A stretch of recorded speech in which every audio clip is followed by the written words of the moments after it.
What was that like, hunting an alligator at night? Kind of scary, but nice because, you know, you had the moonlight and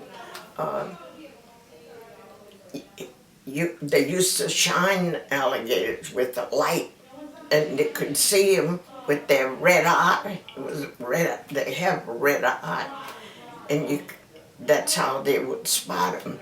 And when they'd see them, they'd shoot them.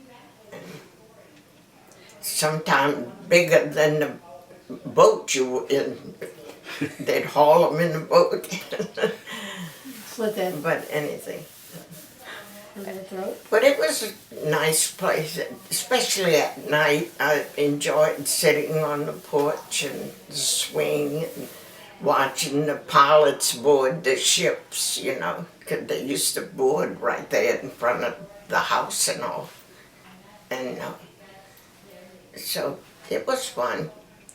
And then her mother's house was a meeting place for a lot of the pilots. They used to come all the time, and you know, we got close to a lot of the older pilots.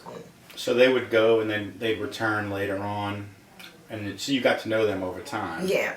Her grandfather was the watchman for the pilots, and he used to, you know, alert the pilot when the ship was in view that it was their turn to board.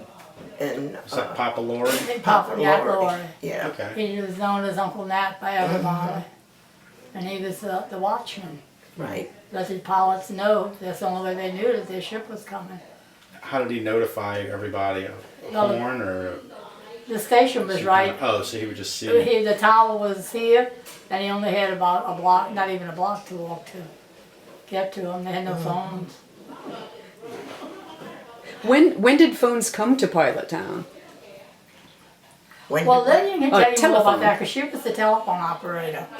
She was the operator when they first Yeah. got the phones down there.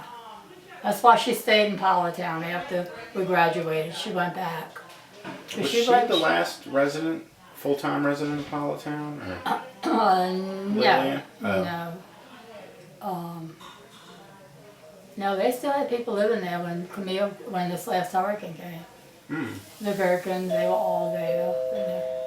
No, they still had a few families. Yeah. So, But like I said, that's about all I remember, you know. And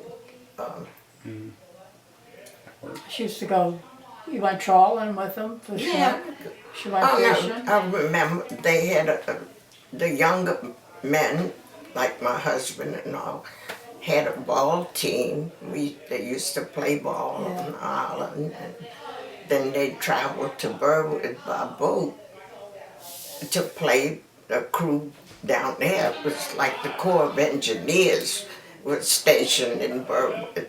At that time, yeah, it was after the Army base. Right. And the pilots also had a station in South Pass.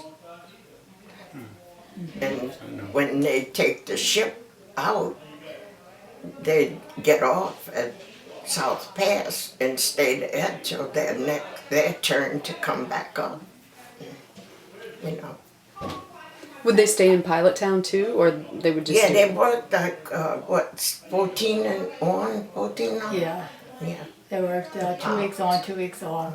And when the pilots took the ships down the river to Burwood or wherever they were going out of Burwood or Port Ease, then the pilot coming back stayed in Pilottown, but the other pilot, the river pilot, got on the ship and took the ship to New Orleans. And then the river pilot brought the ship back to Pilottown. Well, pilot got on and took it out. That was the difference in the ball and the river. Yeah. Pilots. But the pilots were good to the people down there. They, you know, they took care of them, and whenever they were in need of a boat to go to Venice, and they'd transport people back and forth, and they'd take the kids down to the station. They have ice cream and stuff. I was thinking the same thing. And food, they'd feed them. It was a nice, quiet place, you know. But Like I said, I was down there about 3 years at the most that I lived.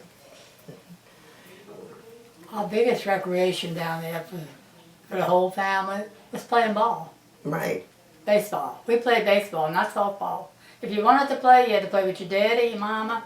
You had enough people, your grandma, your grandpa, your kids, They were all everybody, related. to make a team. Everybody. Each one got so many kids, one age, they divided 2 teams. No matter how, you played. About how many families live there, like, if you can remember, at the height of the population there? With the pilots at one time, I know it was about 200. But as far as the residents in Pilottown, with kids and all, I think about 100, wouldn't you? Or more. Lillian might know more than that. Different families, yeah. She'll be a good one to talk to. All right. She's kind of forgetful though, she's 80. Yeah. She's a month older than me. Maybe if you want to have her in here with you, that y'all might be able to. The what bit? Just like when I'm looking at you. Oh, I'm Oh, sorry. sorry. I said maybe if you want to have her in here with you, we could talk to both of y'all too. Yeah, You might right. be able to trigger some Like I tell you, memories. there's so many things crossed my mind when Delores was talking that I know Lillian knows, But she's been a good sister-in-law. Oh. Yeah, Yeah, I do. our kids are double cousins, and then we godparents for 2 of them. I tell them they're ours. They belong to us. And Daddy, every time I had the first one, 6 weeks later, she had her first one. So they were raised like twins almost. Then within a year, and the doctor held her either back or ahead for her second baby that would be born on this one's birthday 1 year later. Yeah. And every year she had one. And then I slipped one in there 5 years later. That's what I told Carlos. The weather agreed with me. She was fat most of the time. He was so funny, the old man. But Oh, we had fun with that old man. Mama wanted to choke him after that. He'd come in, he'd sit for hours at the end of her table, and she was trying to do her work and cook, but she didn't want to tell him to get out, and he'd say, he called her Gladys. Couldn't say Gladys, he used to call her Gladys, you remember? right. Gladys, what you cooking today? You better get out of here. He Oh, was that's nice. And then the other old bachelor, Lillian,